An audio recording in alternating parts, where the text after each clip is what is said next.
So the first thing you gotta know is for the last few years, I've actually been having a lot of trouble with swallowing food. And I probably should have gone to the doctor, but I didn't. Uh, I'm lazy, and if I'm being perfectly honest, I don't like going to doctors. So that's the first thing you gotta know. Aside from that, the last few months I've been getting more and more sick, and my wife finally decided that I should probably go to the doctor, and well, I agreed. So I go to the doctor, and I tell him all my symptoms, and after all that's said and done, the first thing he asks me is, "So, out of curiosity, do you have trouble swallowing?" Wow, sure enough, I do have trouble swallowing. So the doctor has me do something called a barium swallow, which isn't too bad as long as you don't mind chalkboard flavored milkshakes. Uh, but other than that, not too bad. So a few weeks go by, I finally go back in for my test results, and first thing doctor tells me is, "So you have some very interesting results." And of course, my first thought is, "Oh God, I'm dying." Uh, is it a tumor? It might be a tumor. It's not a tumor. It's not a tumor at all.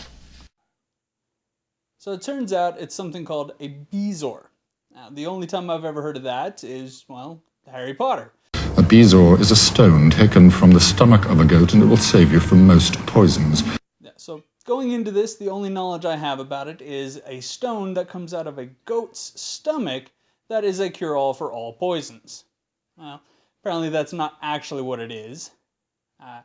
According to what I've read, there are three different types. There's the one where you eat fruits and vegetables and they don't digest properly and they calcify in your stomach and make a big lump.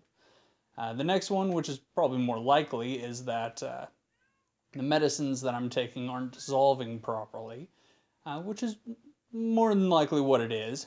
But the third is apparently hairballs. So naturally, everyone in my family is thinking I'm a cat and I have a hairball now. Great.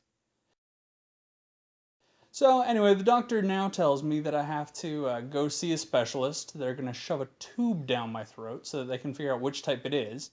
And depending on which type it is, I got three options. Either if it's small enough, they can pull it out with the tube. Otherwise, if I'm lucky, then I'll just have to take a few chemicals and that'll dissolve it. Or if I'm really, really lucky, I get to go in for surgery. So, that was my day. How was yours?